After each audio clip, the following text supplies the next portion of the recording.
Hello everyone, welcome to ACPPSC। तो इस video में हम लोग जो है जून 2024 के जो है PIB और न्यूज़पेपर के करंट अफेयर्स कर रहे थे। ऑलरेडी हम शायद 3 वीडियोस कर चुके हैं, तो ये 4th वीडियो होगा। तो बाकी ये प्रीलिम्स का कोर्स है, आप इसको देख सकते हैं, प्रीलिम्स का कोर्स। और जो 2023 का प्रीलिम्स था उससे 102 क्वेश्चंस आए थे। नीचे PDF होगी, वहाँ से आप वेरीफाई कर लेना। इसका ये भी फ़ायदा होगा कि पुराने साल में किस तरीके के पेपर आए हैं, किस तरीके के क्वेश्चंस आए हैं, आपको वो भी पता चलेगा और किस तरीके से इस कोर्स को यूटिलाइज़ करना है। और दूसरी चीज़ ये है कि अगर अभी भी अगर आपका प्रीलिम्स का सिलेबस 50% अगर कंप्लीट है, 50% कंप्लीट भी है या आपको कॉन्फिडेंस है प्रीलिम्स के सिलेबस में, अभी भी आप जो है मेंस 1 या मेंस 2 में से कोई आंसर राइटिंग कर सकते हैं।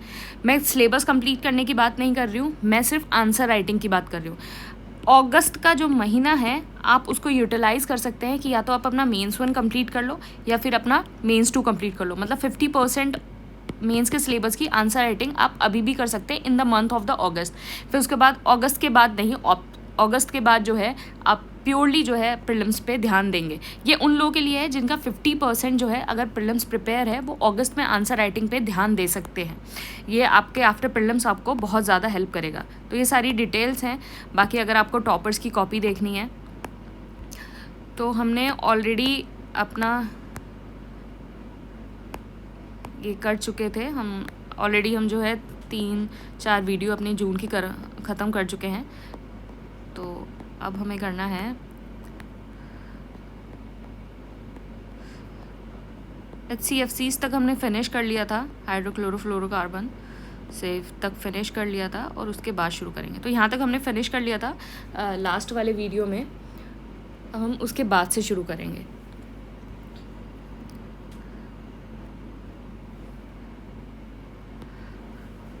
नेक्स्ट है हमारा टॉपिक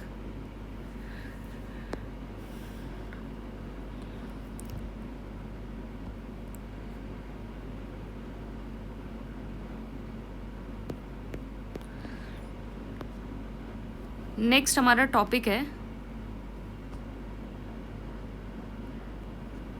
डेमोक्रेटाइजेशन ऑफ टेक्नोलॉजी। तो टेक्नोलॉजी का जो है डेमोक्रेटाइजेशन करना है। तो इसका मतलब क्या हुआ कि आपको जो टेक्नोलॉजी है उसका एक्सेस टू टेक्नोलॉजी आपको अमंग द लार्जर पॉपुलेशन में आप टेक्नोलॉजी का एक्सेस करेंगे। तो इसका मतलब हो गया आपको टेक्नोलॉजी का आप डेमोक्रेटाइजेशन कर रहे हैं। तो इसके अंदर क्या हो गया कि आप टेक्नोलॉजी का डिसेंट्रलाइजेशन करेंगे, स्किल डेवलपमेंट को बढ़ावा देंगे, अफोर्डेबिलिटी को बढ़ावा देंगे और एक्सेसिबिलिटी को। तो अगर इस तरीके से अगर डिजिटल इंडिया के बारे में आए या फिर कुछ भी डिजिटल पेमेंट के बारे में आए, किसी भी चीज़ के बारे में आए, तो इस तरीके से आप एक्सेसिबिलिटी के बारे में आए, ये सही चीज़ें, तो इस तरीके से आप जो है स्पोक वाला डायग्राम बना सकते हैं अपने पेपर में, मेंस के पेपर में।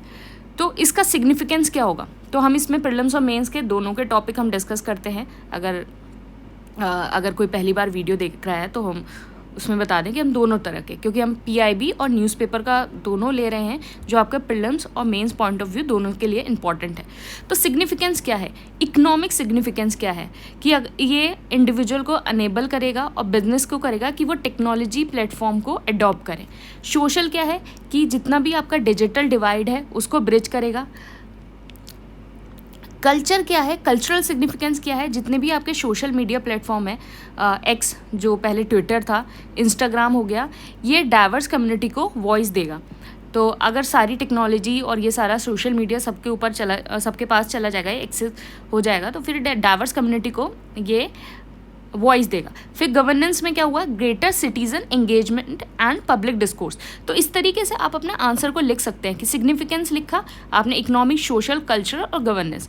चैलेंजेस क्या हैं इसके अंदर कि हमारा जो है डिजिटल डिवाइड है, इंफ्रास्ट्रक्चर चैलेंज है, जेंडर और सोशल इनइक्वालिटीज़ हैं कि आपका जो विमेन है जो उनका डिजिटल जो डिवाइड है, एक्सेसिबिलिटी है, वो कुछ लोगों के पास मोबाइल फ़ोन नहीं होता, किसी के पास इंटरनेट एक्सेस की फैसिलिटीज़ नहीं होती, ये सारी चीज़ें, ये जेंडर भी है और सोशल इनइक्वालिटीज़ भी है।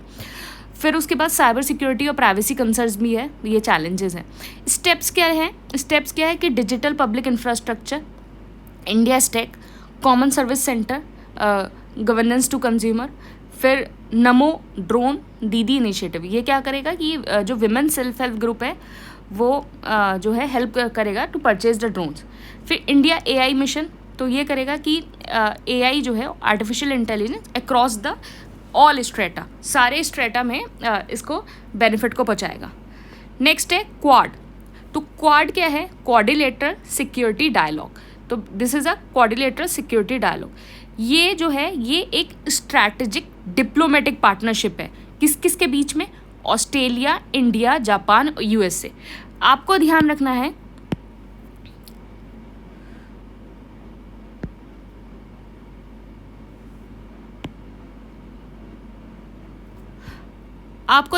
है कि ना तो ये मिलिट्री और ना ही ये म्यूचुअल डिफेंस एग्रीमेंट है।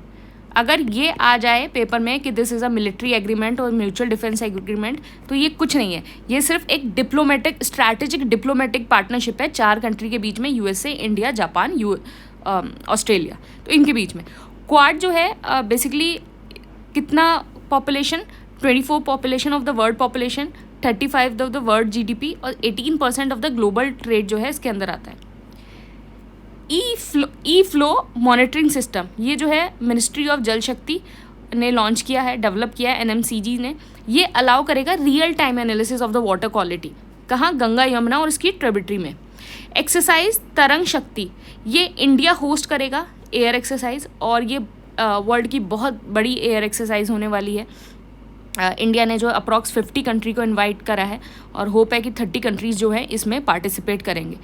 Digital health incentive scheme, government ने जो है इस स्कीम को एक्सटेंड कर दिया है टिल 2025। तो इस तरीके के जो एक्सटेंशन है वो बहुत ज़्यादा इंपॉर्टेंट हो जाते हैं कि कौन से ईयर तक एक्सटेंड करा है। 2025 तक एक्सटेंड करा है।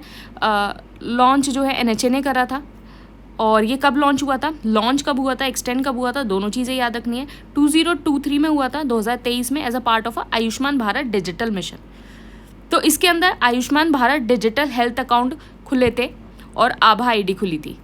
ये क्या करेगा कि ये प्रोवाइड करेगा incentive to provider of the digital health solution up to 4 crore.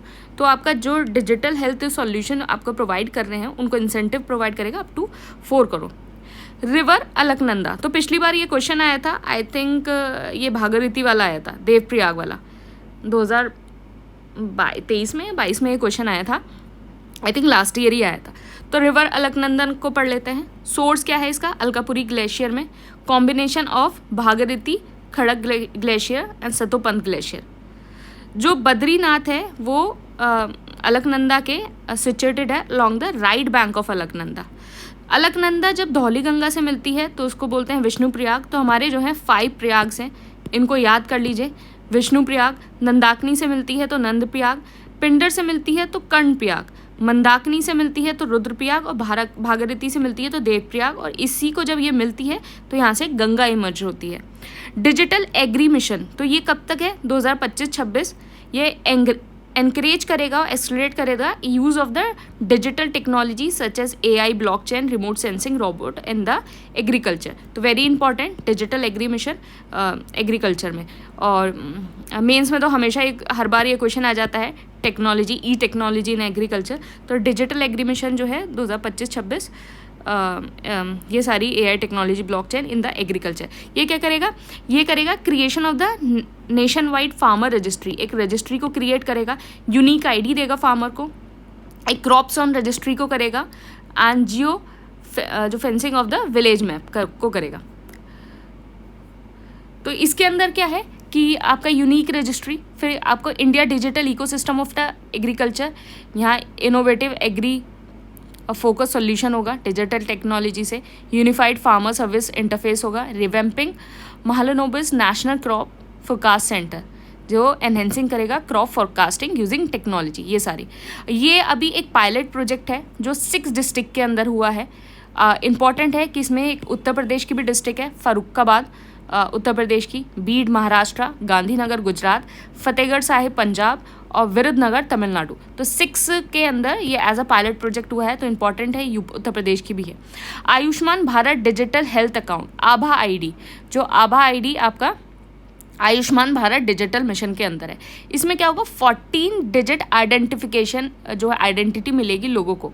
As per the NHA 64 crore आभा आईडी अभी तक क्रिएट हो गई हैं। इस आभा आईडी का काम क्या है कि ये आपका सिक्योरली स्टोर करता है, एक्सेस करता है, शेयर करता है health care record such as doctor prescription. Suppose ये हो गया कि आपकी एक आभा आईडी आपकी एक जनरेट हो गई, आपकी एक 14 डिजिट्स की आभा आईडी जनरेट हो गई, तो अब क्या है, आप किसी भी डॉक्टर के पास जाएंगे, कुछ भी जाएंगे, तो आपकी आईडी को खोला जाएगा और आपको क्या पुराने प्रिस्क्रिप्शंस हैं, क्या डायग्नोसिस, क्या रिजल्ट्स, और वो सारी चीज़ें आपकी एक साथ आ जाएंगी, तो डॉक्टर जो है आपका इलाज अच्छे तरीके से कर सकेगा। परसिस्टेंट ऑर्गेनिक पॉल्यूटेंट POP, तो बेसिकली ये पेस्टिसाइड्स होते हैं, इंडस्ट्रियल केमिकल्स होते हैं। तो ये POP के बारे में कहाँ बात की गई है, स्टॉकहोम कन्वेंशन में, या बेसिकली यह इंटरनेशनल लीगली बाइंडिंग एग्रीमेंट था POP में। ये 2001 में अडॉप्ट हुआ था, फोर्स में 2004 में आया था, इंडिया 2006 में आया। इसके अंदर स्टॉकहोम के अंदर 12 तरह के POP जो है रिकग्नाइज्ड हैं। एक तो पेस्टिसाइड्स हो गए, एल्ड्रिन हो गए, क्लोरोडेन हो गए, DDT हो गए, डाइक्लोरो डाइफेनाइल ट्राइक्लोरोइथेन, डाइल्ड्रिन हो गए, एंड्रिन हो गए, हेप्टाक्लोरो हो गए, हेक्साक्लोरोबेंजीन हो गए, मायरेक्स हो गए, टोक्साफोन हो गई। तो आप ये ध्यान रखना, DDT जो है वो पेस्टिसाइड्स है। इंडस्ट्रियल केमिकल में हेक्साक्लोरोबेंजीन हो गई, अब पॉलीक्लोरिनेटेड बाइफेनाइल हो गई, बाय प्रोडक्ट हेक्साक्लोरोबेंजीन और PCDT और PCDP और PCB। World crocodile day, 50 year of the India's crocodile conservation, जो प्रोजेक्ट है वो लॉन्च हुआ था भितरनिका के अंदर, भितरनिका नेशनल पार्क में 1975 में in Orissa with UNDP and FAO। India के अंदर जो है 3 स्पीशीज़ ऑफ द क्रोकोडाइल पाई जाती है। पहली हो गई सॉल्ट वाटर, तो सॉल्ट वाटर जो है लार्जेस्ट रेप्टाइल है अर्थ के ऊपर, ये लीस्ट कंसर्न है। और कहाँ मिलता है ये, आपका भितरनिका में, उड़ीसा में, सुंदरबन में हो गया, वेस्ट बंगाल में। तो बेसिकली जैसे ये इंडिया का मैप है, ये इंडिया का मैप है, तो यहाँ उड़ीसा वाले एरिया में मिलेगा, वेस्ट बंगाल वाले एरिया में मिलेगा, और अंडमान एंड निकोबार में, इन एरिया में जो है आपका सॉल्ट वाटर मिलता है। तो देखो, कभी क्रोकोडाइल के ऊपर या किसी के ऊपर ये आए तो आप पेपर में भी जो है आप आराम से ऐसे मैप ड्रॉ कर सकते हैं। आपका सिंपल सा ऐसे मैप आया, ये आपने ड्रॉ किया, सॉरी, तो यहाँ आप उड़ीसा ऐसे दिखा दो, फिर वेस्ट बंगाल दिखा दो, फिर यहाँ अंडमान एंड निकोबार दिखा दो, इसको 1 से कर दो, तो यहाँ ऐसे करके बना दो कि ये सॉल्ट वाटर हो गया, मतलब किसी का भी अगर आए। फिर उसके बाद हो गया मगर का ऐसे डॉट डॉट करके दिखा दो। फिर ये गंगा रिवर, तो ये ऊपर की साइड गंगा रिवर में, तो यहाँ आपका मगर हो गया, ये डॉट डॉट करके, यहाँ डॉट डॉट करके मगर दिखा दिया। फिर उसके बाद आ गया आपका घड़ियाल का क्या है, आप डैश डैश करके दिखा दो, थोड़े बड़े डैश लगाना, कहीं डॉट डॉट जैसे लगे, वो कुछ और लगा लेना, स्टार लगा लेना, कुछ भी लगाना। तो घड़ियाल जो है वो चंबल, गिरवा, घाघरा, सोन, तो ये सेंट्रल इंडिया की साइड, तो ये आपका डैश सेंट्रल इंडिया की साइड। तो ये आप इस तरीके से मतलब किसी भी चीज़ का आप जो है मैप बना सकते हैं अपने पेपर में। मतलब मैंने एक एग्जांपल दिया है, तो अगर इस टाइप से कोई भी चीज़ आए तो आप मैप और इन सारी चीज़ों को आप इंट्रोड्यूस कर सकते हैं। स्पोक डायग्राम अभी हमने शुरू में देखा था, इस तरीके से आप स्पोक डायग्राम भी कर सकते हैं, तो इन सारी चीज़ों को आप कर सकते हैं। तो भितरनिका जो नेशनल पार्क है वो 2nd लार्जेस्ट मैंग्रोव है सुंदरबन के बाद सुंदरबन का है वेस्ट बंगाल में। गांधी वाइल्ड लाइफ सेंचुरी, तो 2nd होम फॉर चीता है। 2nd होम, पहला होम बताएंगे आपका चीता का कि कहाँ हुआ था। मैं तो आंसर ही लिख दिया, सॉरी। तो फर्स्ट होम बताएंगे, अगर जिसने देखा होगा तो वो देख लेगा। तो फर्स्ट होम बताएंगे आप, तो ये 2nd होम फॉर चीता है, border between MP and Rajasthan, Chambal river and Gandhi Sagar. तो बेसिकली ट्रांसलोकेशन हुआ था प्रोजेक्ट चीता विच, मैंने लिख ही रखा है, कूनो नेशनल पार्क। तो ट्रांसलोकेशन हुआ था जिसमें फर्स्ट लॉट ऑफ 20 चीता इंट्रोड्यूस हुए थे कूनू में from Namibia and south Africa. Gandhi wild life sanctuary को इसलिए चुना गया कि ये सिमिलर है, जो आपका मसाई नारा जो रिज़र्व है उसके सिमिलर है, ये आपका केन्या में है। तो इसके सिमिलर है। जो चीता इंडिया से एक्सटेंट हो गया था 1952 के अंदर, अफ्रीका चीता का जो आईयूसीएन स्टेटस है वनरेबल है। एशियाटिक जो चीता है वो ओनली इन ईरान में पाया जाता है, और इसका जो वनरेबल जो आईयूसीएन स्टेटस है वो क्रिटिकल इंडेंजर्ड। आई थिंक 12 ही बचे हुए हैं इस टाइप से। तो देखो प्रोजेक्ट चीता जो है 2022 में हुआ, तो ये वर्ल्ड का first intercontinental large wild carnivore translocation project था। Project is a part of the Project Tiger. Project Tiger कब आया था, आप इसका ईयर बताएंगे कमेंट बॉक्स में। इसमें क्या था कि टू री इंट्रोड्यूस एटलीस्ट 50 चीता in the various protect area of the country in 5 years. तो 5 ईयर्स के अंदर जो है 50 को लेके आना है। तो पहला जो स्लॉट है उसमें 20 आए थे आपके 5 ईयर्स के अंदर। फिर इम्प्लीमेंटिंग एजेंसी जो है NTCA है। चीता जो है फास्टेस्ट एनिमल है, एक्सटेंट हो गया था 1952 में। 2 स्पीशीज़ ये हम बात कर चुके हैं। UN sustainable development solution network release उसने रिपोर्ट की है, सस्टेनेबल डेवलपमेंट रिपोर्ट 2024। इसके अंदर क्या है कि पब्लिश 2016 से ये पब्लिश हो रहा है। 93 कंट्रीज़ को मेजर करता है ऑन SDG। जो 16% SDG टारगेट है वो are on track to meet globally on 2030। तो आपके जो है आपके कितने 17 गोल हैं, 169 टारगेट्स हैं, इसका सिर्फ 16% जो है वो 2030 तक मीट करेगा। टॉप जो है वो फिनलैंड ने किया है, स्वीडन ने किया है, इंडिया जो है 109 नंबर पे है। सिप्री ईयर बुक 2024 आई। सिप्री 1966 में स्वीडन में हुआ था। 9 न्यूक्लियर आर्म्ड स्टेट है, US, Russia, UK, France, China, India, पाक, नॉर्थ कोरिया और Israel. Out of the total 12,121 nuclear warheads हैं, उसमें 90% जो है वो US से और रशिया को बिलोंग करते हैं। सिर्फ 10% जो है बाकी लोगों के पास हैं। इंडिया के पास जो न्यूक्लियर वॉरहेड्स हैं वो 172 हैं 2023, और इसने पहली बार जो है पाकिस्तान को सरपास किया है फर्स्ट टाइम। तो इम्पॉर्टेंट हो जाता है ये। India and Israel use plutonium as fissile material. Challenges क्या हैं न्यूक्लियर डिसआर्मामेंट के, कि क्यों नहीं हो रहा है। आपको पता है इधर वॉर चल रही है यूक्रेन में, US और रशिया के रिलेशनशिप और ख़राब हो रहे हैं। इसराइल और हमस की वॉर चल रही है। मेजर क्या लिया गए हैं, NTP 1968, नॉन प्रेफर 1968, CTBT 1966। तो ये सारे जो हैं आपके मेजर्स लिए गए हैं। चेनाब रेल ब्रिज वर्ल्ड का हाईएस्ट है, 359 मीटर का, 109 फीट अबव चेनाब रिवर। ये जो है 35 मीटर टॉलर है आईफिल टावर से। तो आईफिल टावर से भी 35। Wind velocity up to 26 kilometre per hour जो है वो टॉलरेट कर सकता है। UN ने जो है नेचर रिस्टोरेशन प्लान जो है वो दिया है। तो ये आपका क्वेश्चन आ सकता है, who gave the nature restoration plan. ये आपका UE का, यूरोपियन यूनियन का, European green part of a European Union, European green है, जो बात करता है net zero emission of the green house gas by 2050। इसका क्या है, कवर एटलीस्ट 20% ऑफ European Union land and sea area by 2030 and all restoration by 2050। तो 20% 2030 तक और 2050 तक सारा। मरकरी आइलैंड जो है अटलांटिक ओशन में है, diamond coast of the Namibia. New Zealand के पास भी एक इस तरीके का आइलैंड है, मरकरी आइलैंड। तो मरकरी आइलैंड जो है नाम्बिया में है, अटलांटिक में। कृषि सखी जो है PM जो है ग्रांट करेगा सर्टिफिकेट अप टू 30,000 कृषि सखी अंडर कृषि सखी कन्वर्जेंस प्रोग्राम। ये ministry of agriculture and ministry of rural development के। इसमें क्या है कि जितनी भी रूरल वुमेन हैं उनकी स्किल्स को एनहांस करेगा।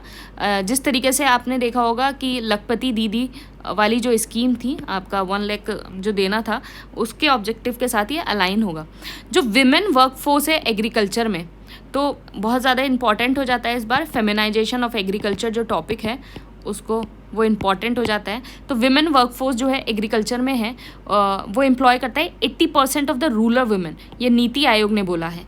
फीमेल ऑपरेशनल होल्डिंग जो है वो 13.78% थी 15-16 में, अब 15-16 में, और 2011-13 में 12.78 थी। तो क्या सिग्निफिकेंस है अगर विमेन जो वर्कफोर्स है वो एग्रीकल्चर में आ जाएगी। देखो विमेन जो है responsible for producing 60-80% of the country food. जो आपका होम फूड होता है 60-80% जो है वो विमेन ही रिस्पॉन्सिबल होती हैं। तो विमेन रिस्पॉन्सिबल होगी तो बेसिकली वो न्यूट्रिएंट का ध्यान रखेगी, ये इन सारी चीज़ों का ध्यान रखेगी। Ratio of the women to man in agri sector has increase. तो रेशियो है वो इंक्रीज़ हो जाएगा, GDP पर कैपिटा इंक्रीज़ हो जाएगी, जेंडर इक्वालिटी को टैकल करने में हेल्प मिलेगी। चैलेंजेस क्या हैं? चैलेंजेस ये हैं कि विमेन के पास लिमिटेड एक्सेस है क्रेडिट का और मार्केट का। इनहेरिटेंस ऑफ द लैंड नहीं है, बेसिकली मोस्ट ऑफ द जो लैंड्स हैं वो मैन के नाम है। अब ये ऐसा होने लगा है कि जब आप बहुत सारी हाउस प्रॉपर्टी आप देखने लगे हो कि in the name of the women होती हैं, क्योंकि उसमें आपका क्या है, रजिस्ट्री में आपको रिबेट मिलती है। लेकिन आप इनहेरिटेड जो आपके ग्रैंड पेरेंट्स हो वो सारे लैंड देखोगे तो वो ज़्यादातर मेल के नाम भी होते हैं। लैक ऑफ इन्फॉर्मेशन है विमेन के पास, तो ये सारी चीज़ें। पोस्ट ऑफिस एक्ट 2023 इसने रिपील किया है, India post office act 1898। EIC East India company ने पहला पोस्ट ऑफिस खोला था 1727 में, और Dalhousie recognized as a Indian post office as a separate organization. Dalhousie ने रिकॉग्नाइज किया था कि इंडियन पोस्ट ऑफिस जो है एक सेपरेट ऑर्गेनाइजेशन है। लोक अदालत तो very important, people's court mains के लिए भी प्रीलिम्स के लिए भी ADR का मैकेनिज्म है, और स्टैट्यूटरी स्टेटस मिला था लीगल सर्विसेज अथॉरिटी एक्ट 1987 में।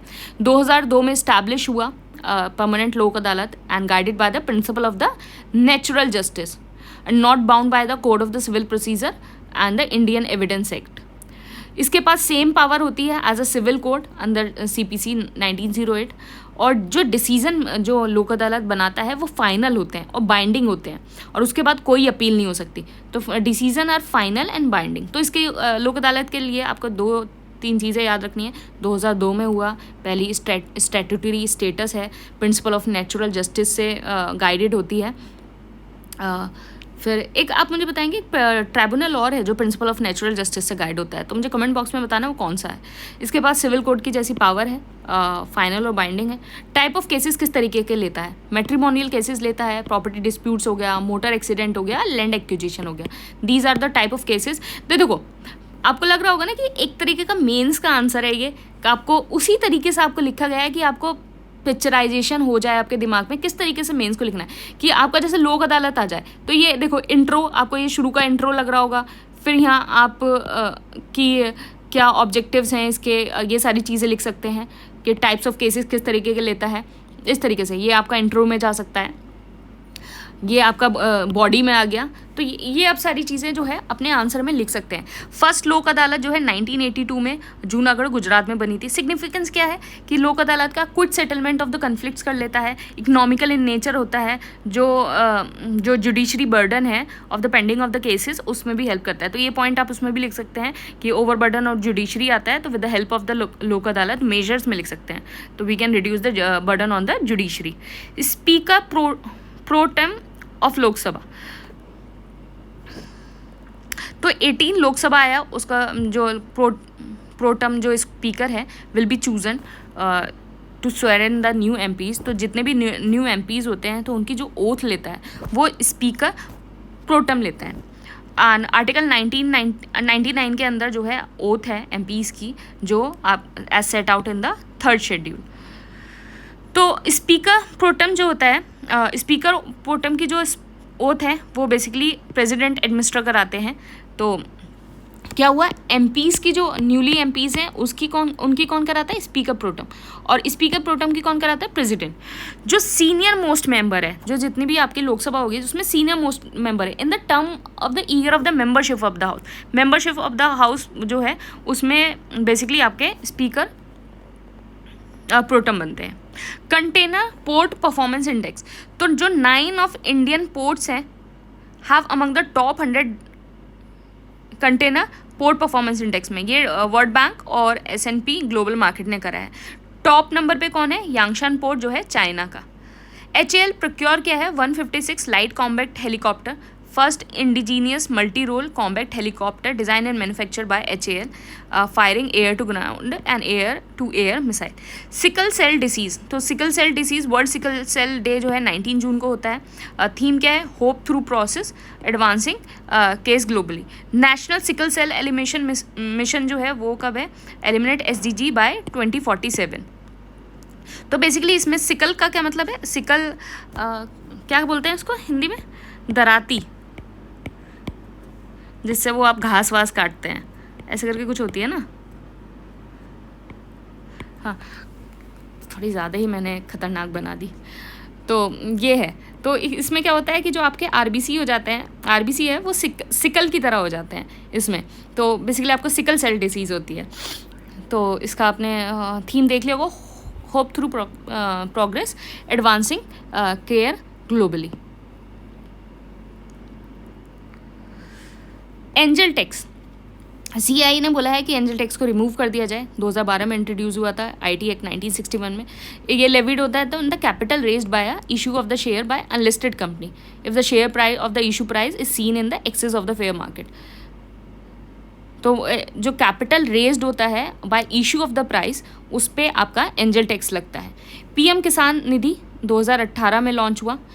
इनकम सपोर्ट था basically ₹6,000 per annum distributed in 3 equal instalment.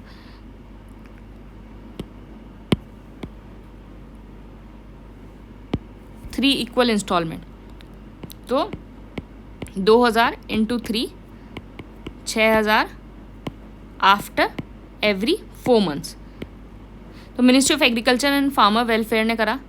New Zealand ने जो है कैंसिल कर दिया है बर्प टैक्स। तो बर्प का मतलब जो आप बर्प डकार लेते हैं उसको बर्प टैक्स, बर्प बोलते हैं। तो बर्प टैक्स इसमें क्या है कि जब जैसे आपने भैंस को देखा होगा, गाय को देखा होगा, जितने भी आपके लाइव स्टॉक हैं, तो वो अपने मुंह से जो ग्रीन हाउस गैस रिलीज़ करते हैं, तो उसके लिए tax green house gas emission from the live stock. तो न्यूजीलैंड ने जो है वो कैंसिल कर दिया। तो ये इसको कर लेना, इस टाइप के क्वेश्चन जो है यूपीपीएससी की आदत है उसको पूछने की। ICET initiative on critical and emerging technology, इसमें बेसिकली इंडिया और यूएसए के बीच में है। तो NSA Ajit Doval and American counter part जो है जैक सुलिवन ने 6 एरिया पे काम करेगा। AI standard, defence, semiconductor ecosystem, human spacecraft, 5G and 6G development, open net network. 67 जो है आपकी काउंसिल मीट हुई है।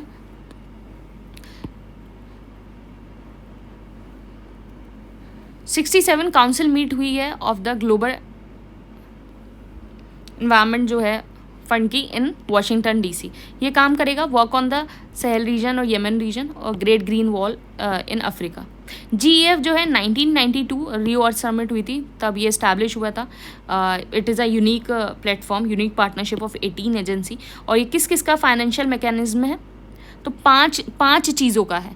तो ध्यान रखना 5 का, मिनामाता, स्टॉकहोम POP वाला जो है, बायोलॉजिकल डाइवर्सिटी, कॉम्बैट डेजर्टिफिकेशन और UNFCCC। इन 5 का जो है ये फाइनेंशियल मैकेनिज्म है, इसको ध्यान रख लेना।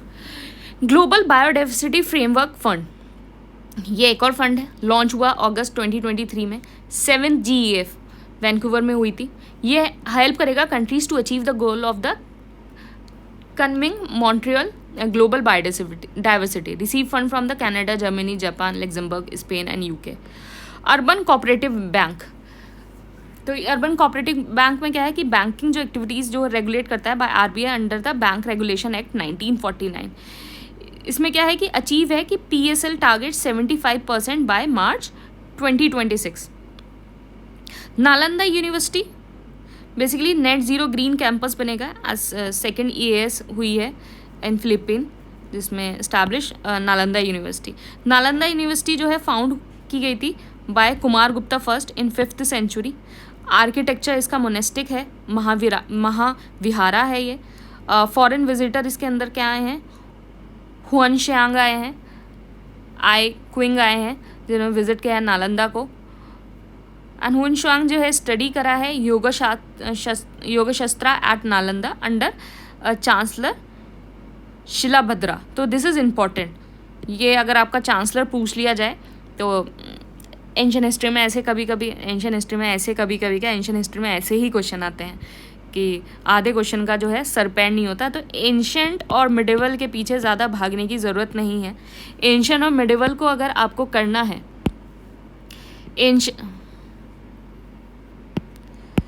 मैं अभी भी बोल रही हूँ, एंशियंट और मिडिवल के पीछे आपको ज़्यादा भागने की ज़रूरत नहीं है। एंशियंट मिडिवल को अगर आपको करना है तो या तो आप जो है लूसेंट के वो 80 पेजेस हैं, आप उसको कर लीजिए और ASUPPSC के नोट्स कर लीजिए। इसमें से एनी वन कर लीजिए। और साथ में क्या है, PYQ घटना चक्र से नहीं करने हैं। यूथ कंपटीशन की जो ब्लू कवर वाली बुक है जिसमें सिर्फ UPPSC के क्वेश्चन है, सिर्फ वहाँ से कर लेना। अगर घटना चक्र से करने लगोगे तो जन्म लग जाएंगे आपको एंशिएंट एंड मिडिवल के, क्योंकि इतना कुछ ज़्यादा कोई इतना एंशिएंट एंड मिडिवल में इतना एनर्जी वेस्ट करने की ज़रूरत नहीं है। मैंने आपको बताई है स्ट्रैटेजी कि 135 क्वेश्चंस को अटैम्प्ट करने के लिए आपको किन किन सोर्सेज को रेफ़र करना है, तो वो सारी चीज़ें आप देख सकते हैं कि आपको कहाँ एनर्जी लगानी है। ये ज़्यादा इम्पॉर्टेंट है इस वक्त। तो मेजर इंस्टीट्यूशन ऑफ लर्निंग कौन कौन से थे एंशिएंट इंडिया में? विक्रमशिला था बिहार में, जिसको धर्मपाला ने इस्टेब्लिश किया था 8th सेंचुरी में। इसको propagated by the Vajrayana Buddhism. Nagarjunakonda Andhra Pradesh में, Nagarjuna a master of the Mahayana Buddhism who propounded the doctrine of the Shunyavada. तो शून्यवाद, तो doctrine of the middle path. Taxila Pakistan में, पन्निनी रोड अष्टाध्याय, यहाँ जीवाका, फिजिशियन एंड चाणक्य जो Kautilya are some of the famous from here. Other university Vallabhi थी गुजरात में, उदंतापुरी थी and जगदाला Bangladesh. तो ये इंस्टीट्यूशन थे एंशिएंट इंडिया में जो इम्पोर्टेंट थे। तो मैंने आपको बताया है ना कि ये जो हम कर रहे हैं, ये हम जितना भी सब हम पढ़ रहे हैं, इसकी इम्पोर्टेंस कहाँ है? इससे 10 से 12 क्वेश्चंस आएंगे। जितने भी ये बेसिकली हम जो ज़्यादा फोकस रखेंगे वो मई से अगस्त तक के PIB और प्लस न्यूज़पेपर पे ज़्यादा फोकस रखेंगे, है ना, इन महीनों का, 4 मंथ्स पे ज़्यादा फोकस रखेंगे। और इसका देखो बेनिफिट क्या है, ये आपके जितने एनालिटिकल क्वेश्चंस हैं उनको करने में हेल्प करेगा। दूसरी चीज़ आपकी क्या है, स्टैटिक बेस्ड करंट अफेयर्स में हेल्प करेगा, स्टैटिक बेस्ड करंट अफेयर में। तीसरी चीज़ आपको क्या है, यहाँ जितने मैप हैं, मैपिंग के क्वेश्चन हैं जो करंट अफेयर्स में है, वहाँ हेल्प करेगा। तो यहाँ आपका इस तरीके से इसका फ़ायदा है। वधावन पोर्ट जो है align with the objective of the PM गति शक्ति, पालघर महाराष्ट्र में है। एनर्जी ट्रांजिशन इंडेक्स में इंडिया की 63 रैंक आई है। Top Sweden, Denmark, Finland, Switzerland और फ्रांस ने किया है। नेट ज़ीरो एमिशन में 8 कंट्रीज़ हैं, Bhutan, Comoros, Gabon, Guana, Madagascar, Panama और सुरिनम। ये जो कंट्रीज़ हैं इन्होंने रीच करा है net zero emission. State of global air 2024, air pollution जो है second largest risk factor of the death. 99% जो पॉपुलेशन है वो अभी भी अनहेल्दी लेवल ऑफ PM 2.5 में है। MAVEN orbiter, Mars atmosphere and volatile evolution by NASA to capture the purple coloured light. तो ये मार्स का जो की सरफेस का देखने के लिए ये मार्स का जो है पहला आपका मिशन था। नेशनल मोनेटाइजेशन पाइपलाइन, इसमें क्या है कि मोनेटाइज करना है 3.85 लाख करोड़ इन 3 ईयर्स। ये अनाउंस हुआ था बजट में 2021-22 में for monetization of the asset worth ₹6 lakh crore. तो ईयर याद कर लेना, इसका बजट याद कर लेना। NMP का बजट कौन से बजट में अनाउंस हुआ था? 2021-22 में। MSP क्या होता है कि ऐसा रेट जिस पे फार्मर जो है सेल करता है अपने क्रॉप गवर्नमेंट को। तो पहले क्या होता है कि यहाँ आपकी एक एजेंसी हो गई FCS हो गया, फूड एंड सिविल सप्लाईज। इसका एक विंग होता है मार्केटिंग विंग होगा। तो यहाँ फार्मर होता है, फार्मर जो है MSP पे अपना जो आपका MSP पे जो अपना क्रॉप है वो FCS को देगा, फूड एंड सिविल सप्लाईज को, इसके मार्केटिंग विंग को, और फिर मार्केटिंग विंग जो है इसको FCI तक पहुँचाएगा। कुछ सेंटर्स FCI के भी होते हैं जो ये डायरेक्टली प्रिक्योर करते हैं, लेकिन वो बहुत बहुत कम होते हैं। और भी थोड़ी कोऑपरेटिव एजेंसीज होती हैं जो लेती हैं। तो बेसिकली ये एक तरह का MSP है जिस पे फार्मर जो है अपना सेल करता है क्रॉप टू द गवर्नमेंट। तो बेसिकली फार्मर जो है अपना क्रॉप सेल करता है to the government, this is the MSP। ये 22 क्रॉप्स को कवर करता है। 14 खरीफ क्रॉप हो गया, 6 राबी क्रॉप हो गया एंड 2 कमर्शियल क्रॉप हो गया। देखो अब राबी का कैसे हो गया,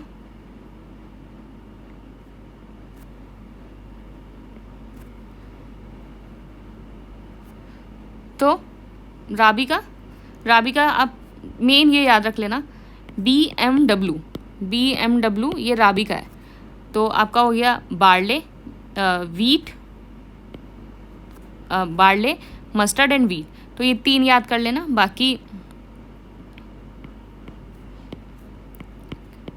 ये 3 जो है वो इम्पॉर्टेंट है राबी के, BMW। तो आपका हो गया बार्ले, वीट और मस्टर्ड। बाकी खरीफ के 14 हो गए, 2 कमर्शियल क्रॉप हो गए। कौन? Jute and copra. तो कॉटन जो है वो आपका खरीफ में आता है, याद रखना, कॉटन जो है खरीफ में आता है। तो बेसिकली ये अनाउंस होता है at the beginning of the sowing season.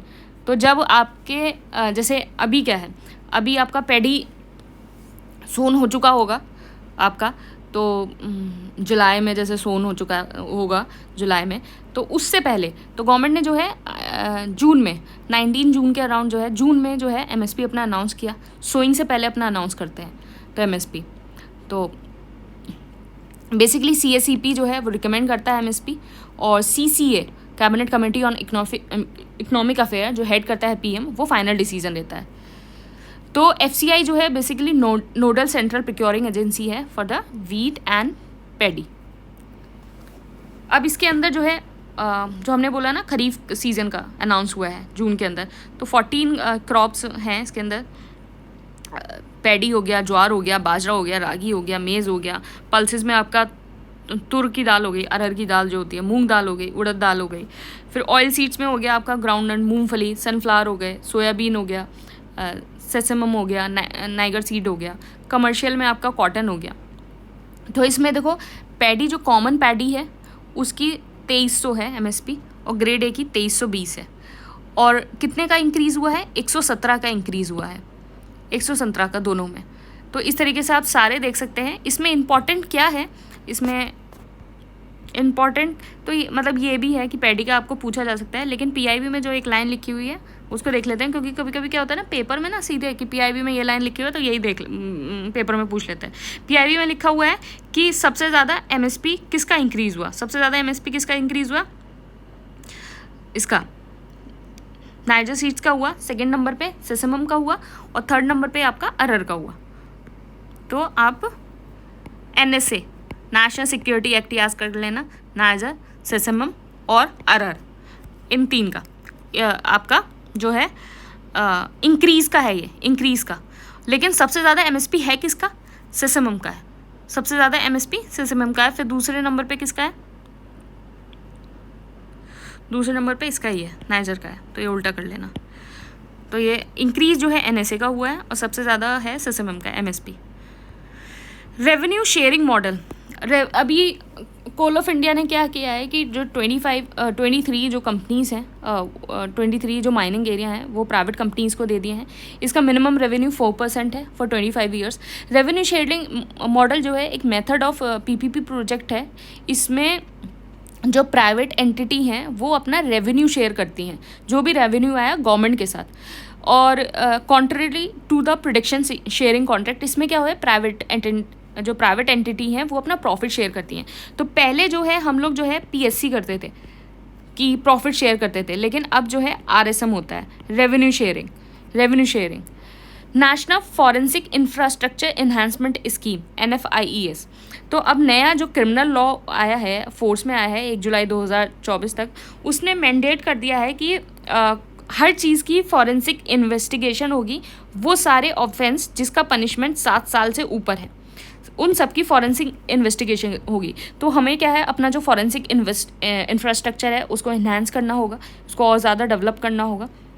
तो इसके अंदर ये स्कीम आई है जो ministry of home affairs implement करेगा। इसका ईयर याद कर लेना बहुत ज़रूरी है, 2024-25 से 2028-29। Tracking SDG 7 the energy progress report 2024। तो SDG 7 क्या है? अफोर्डेबल एंड क्लीन एनर्जी के बारे में बात करता है। इसके क्या ऑब्जेक्टिव है? Universal access, energy efficiency and renewable energy. IEA और IRNEA UNSDG और WHO ने ये रिलीज़ किया है। जो SDG है बेसिकली ग्लोबल गोल्स हैं, 2015 में अडॉप्ट हुए थे। 17 गोल्स हैं इसके अंदर, 169 टारगेट्स हैं। तो इसके अंदर क्या पाया गया है ट्रैकिंग SDG 7 के अंदर कि जो रिन्यूएबल एनर्जी है वो 28.2% है। इंस्टॉल्ड कैपेसिटी जो है 424 वॉट पर कैपिटा है, ये ग्लोबल है, ये पूरे वर्ल्ड का। And 685 million life without electricity रह रही हैं। तो इसमें ये देखिए कि 685 मिलियन लाइफ जो है बिना इलेक्ट्रिसिटी के रह रही हैं, और इसमें जो है 10 मिलियन का इजाफा हुआ है। मतलब पहले से ज़्यादा 10 मिलियन जो लोग हैं वो और बिजली के बिना रह रहे हैं। SDG रिपोर्ट 2024, इसमें क्या है कि 16% जो SDG टारगेट है वो ट्रैक पे है, जो 2030 तक मीट कर लेगा। सिर्फ 16%, मतलब आपके जितने आपके टारगेट्स हैं 169 टारगेट्स हैं, उसमें सिर्फ 16%, 16 नहीं 16% ऑफ द टारगेट जो है 2030 तक। कुछ जो हैं वो बहुत ज़्यादा पीछे चल रहे हैं। SDG 2 zero hunger, 11 sustainable cities, 14 life below water, 15 life on land, 16 piece justice and strong institution. जो लीडिंग पे हैं वो नॉर्डिक कंट्रीज़ हैं आपके। ब्रिक्स जो है नोटेबल स्ट्राइड किया है, और पूरे कंट्रीज जो हैं वो लैग कर रहे हैं। एक न्यू इंडेक्स लॉन्च हुआ है, very important, UNMI, UN based multilateralism. इसमें क्या है, इसमें कंट्रीज़ को रैंक किया जाएगा bye there engagement with the UN system, कि UN के जितने एंगेजमेंट हैं उसके साथ आप कितना, आपको UN को कितना कोऑपरेट कर रहे हो, उसके साथ कितना एंगेज कर रहे हो। तो टॉप पे इसमें जो है बारबाडोस है, और इंडिया जो है 139 पोजीशन पे है। आप देख रहे हैं कितना पीछे है इंडिया, मतलब इतना ज़्यादा इंडिया का एंगेजमेंट नहीं है यूनाइटेड नेशन के साथ। और USA जो है लास्ट नंबर पे है, कि USA क्या है कि पहले आप ये देखो UNESCO से पहले ऑप्ट आउट हो गया था, फिर बाद में आ गया। तो मतलब USA जो है वो इतना ज़्यादा उसका एंगेजमेंट जो है UN सिस्टम के साथ इतना ज़्यादा अच्छा नहीं है, इसलिए USA बिल्कुल लास्ट नंबर पे है। कोलम पोर्ट को इमिग्रेशन चेक पॉइंट बनाया गया है केरला में। तो बेसिकली ये मैप है, यहाँ केरला में यहाँ आपका कोलम पोर्ट है, और अरेबियन सी के अंदर, और बेसिकली इसको कैश्यू बॉल ऑफ इंडिया बोला जाता है। तो कैश्यू बॉल, काजू, तो कैश्यू बॉल बोला जाता है। तो ये हम लोगों ने कर लिया। इसके बाद शायद हम लोग एक वीडियो और करेंगे। थोड़ा थोड़ा हम इसलिए कर रहे हैं कि जिससे आपको ज़्यादा आप अच्छे से इसको एब्जॉर्ब कर पाओ, क्योंकि पढ़ने के लिए चीज़ें बहुत हैं, समझने के लिए भी हैं। आप प्रीलिम्स के लिए भी देख रहे हो, मेंस के लिए भी देख रहे हो, आप किस तरीके से ऑब्जेक्टिव्स लिखने हैं, आंसर को लिखना है, और ये बहुत सारी चीज़ें। देखो SDG पे जो क्वेश्चन है वो हमेशा आता है। अगर आपने अपने आंसर में जो भी सब लिखा और ये 2 रिपोर्ट को मेंशन कर दिया, तो आपको जो है बहुत अच्छे मार्क्स आराम से मिल सकते हैं। आपने SDG 7 की रिपोर्ट को मेंशन कर दिया, SDG रिपोर्ट 2024 को मेंशन कर दिया, तो आपको आराम से बहुत अच्छे मार्क्स मिल जाएंगे। तो ये सारी चीज़ों पर आप ध्यान दीजिए। Thank you and all the best. एक वीडियो और करेंगे इसके बाद जून का, और फिर उसके बाद जुलाई और अगस्त का करेंगे, और फिर मई वाला भी करेंगे। मतलब इतना तो है कि मई से अगस्त तक के एक सारी चीज़ें हम कवर करेंगे, क्योंकि जो ज़्यादा फोकस रहता है वो 4 महीने के करंट अफेयर्स पर रहता है, और करंट अफेयर्स क्या है वो आपके बार बार रिपीट भी होते हैं। बाकी आप जो है ACPPSC की कंपाइलेशन जो पढ़ रहे हैं आप उससे सारी चीज़ें करिए। Thank you and all the best.